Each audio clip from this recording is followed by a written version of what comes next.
The most dangerous jobs that still exist. Every morning, while most of America is hitting snooze, there are people already on their way to work at a job that might kill them today.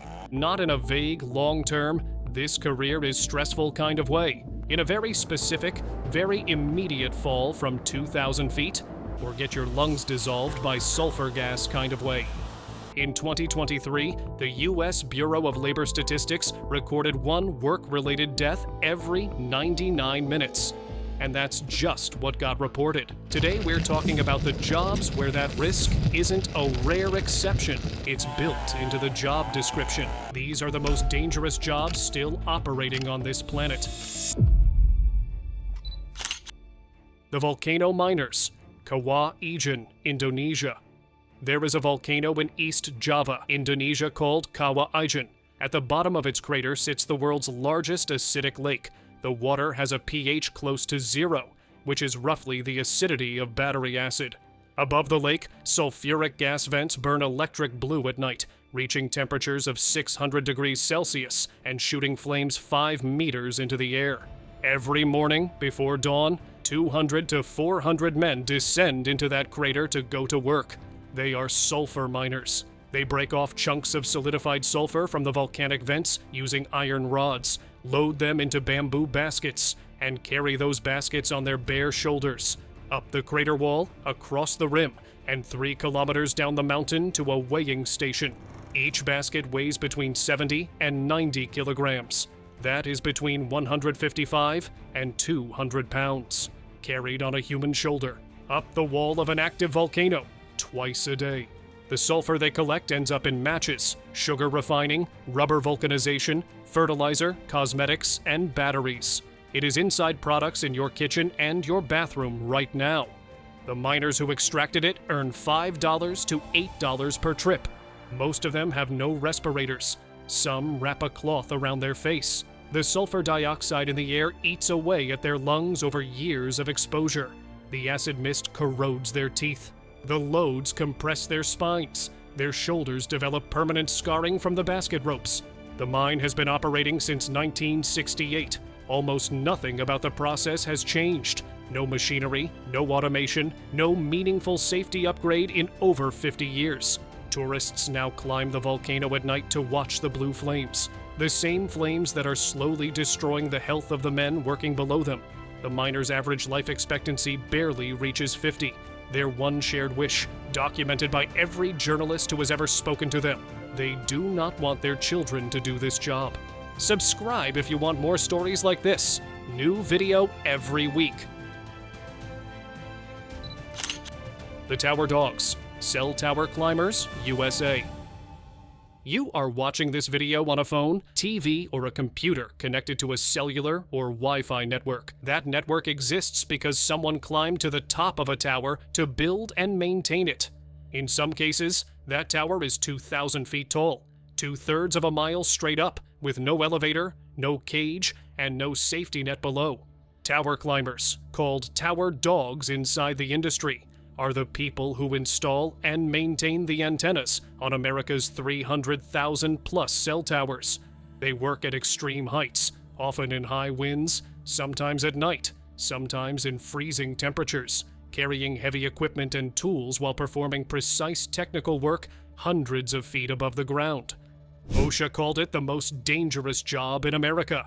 A joint ProPublica and PBS Frontline investigation found that tower climbers die at a rate 10 times higher than other construction workers.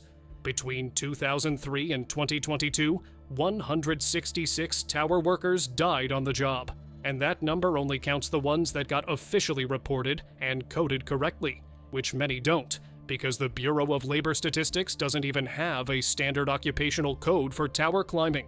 The industry is built on layers of subcontracting. AT&T, Verizon, T-Mobile, the carriers who profit from the network, don't employ the climbers directly. They hire contractors, who hire subcontractors, who sometimes hire from whatever pool of workers is available and willing to go up. A 2023 survey by the Communications Workers of America found that 77% of tower climbers had experienced carriers imposing unrealistic deadlines on their jobs. Over 68% said they were regularly required to work at night.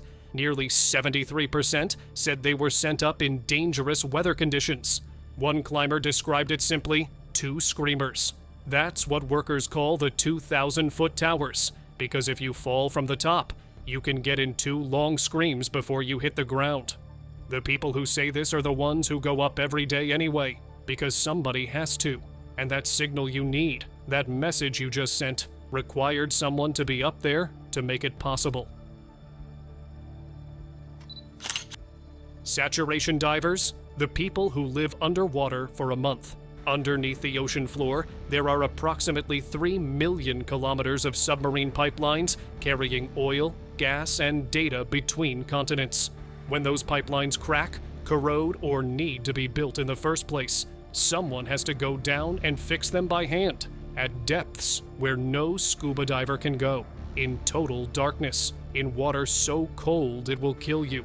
That someone is a saturation diver, and their job works like this.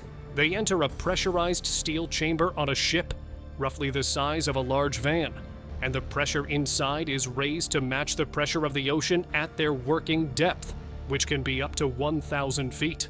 They stay in that chamber, at that pressure, for up to 28 days straight. They sleep there, eat there, and live there. They cannot leave, because if the pressure drops too fast, the nitrogen dissolved in their blood forms bubbles, and they die from decompression sickness.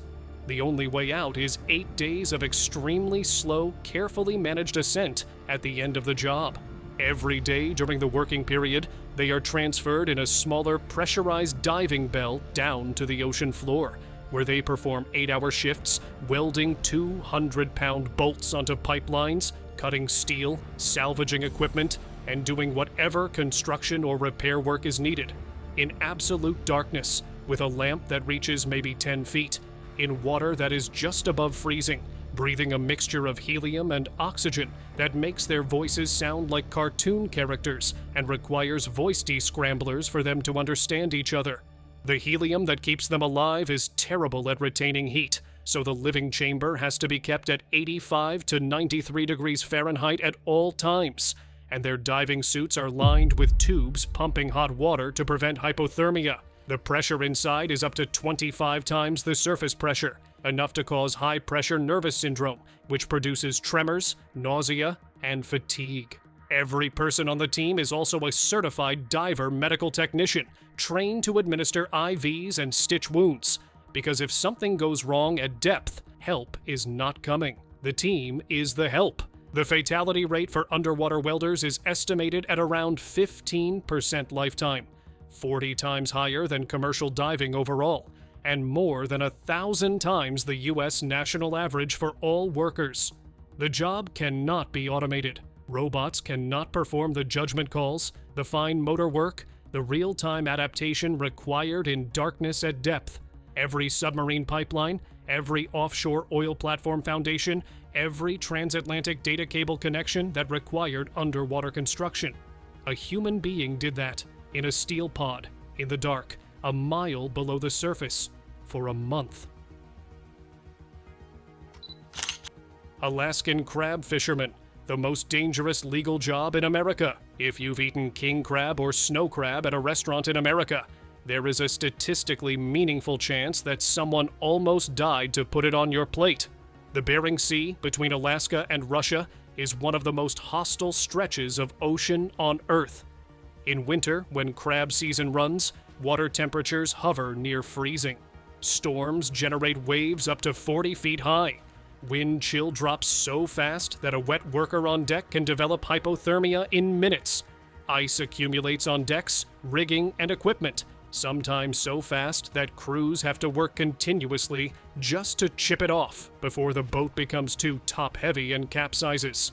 The work itself involves hauling metal crab pots that can weigh 700 to 800 pounds each, stacking them on a rolling, icy deck in the dark in 40-knot winds, while the ocean tries to wash workers overboard.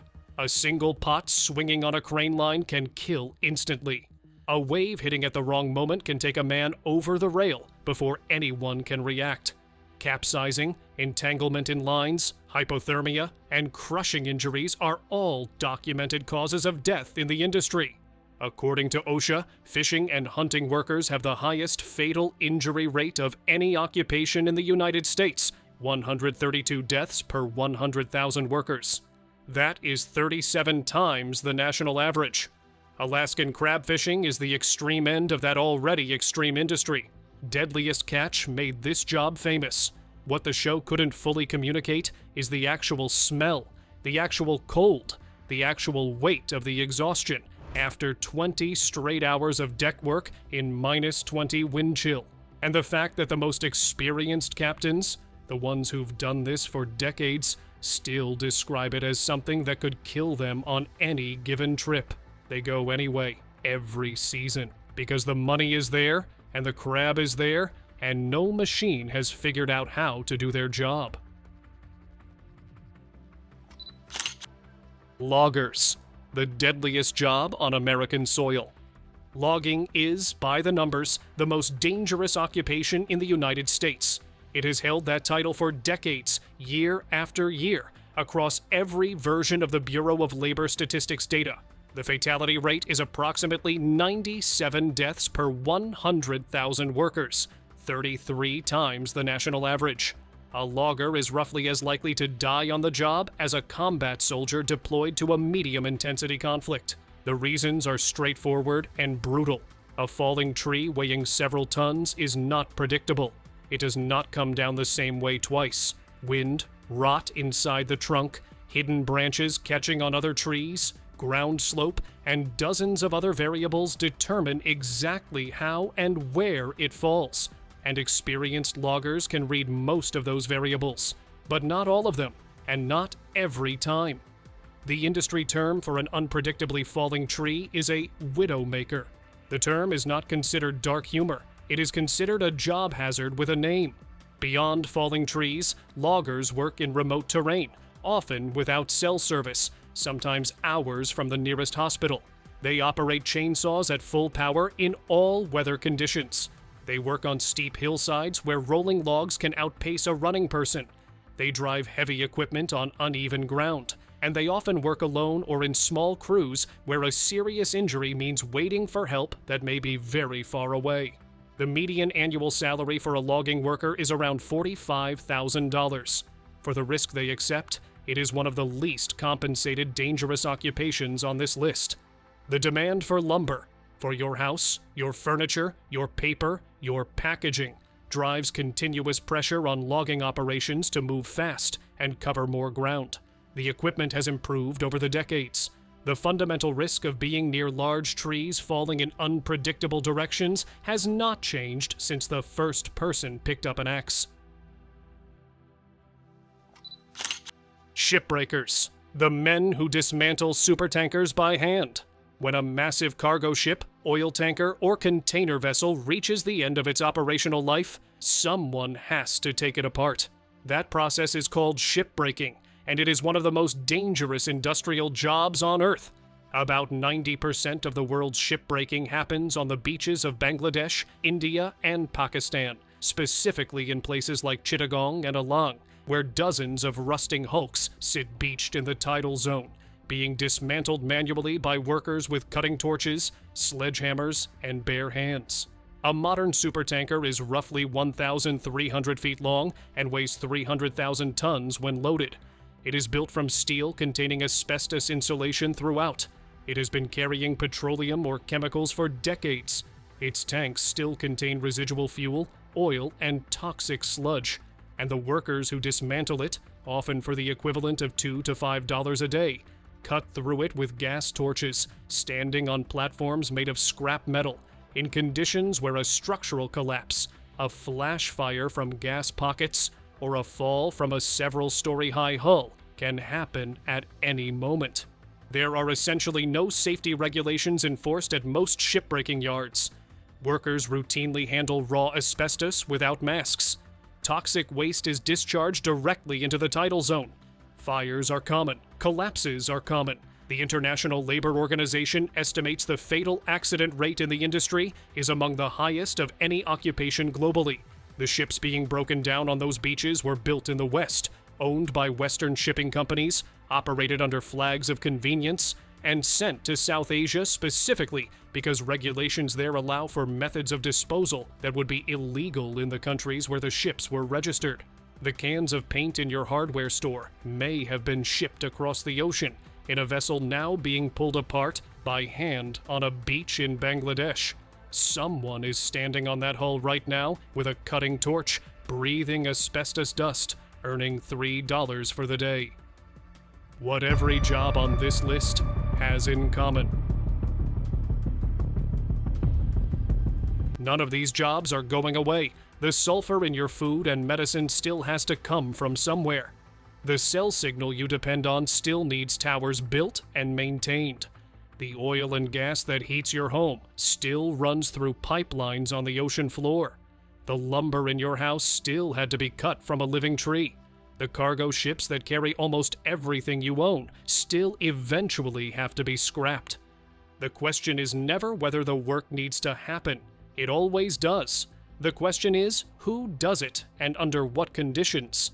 In most cases on this list, the answer is workers with limited options, in countries or industries with limited regulation, in conditions that the people consuming the products would find unacceptable if they ever saw them.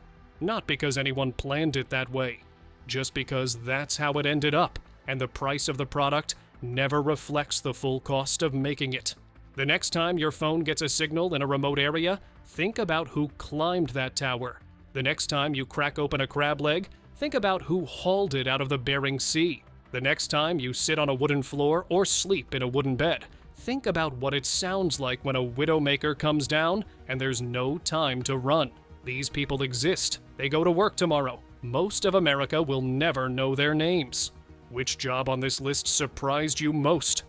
Tell me in the comments. Subscribe. New story every week. All of them this real. See you next time.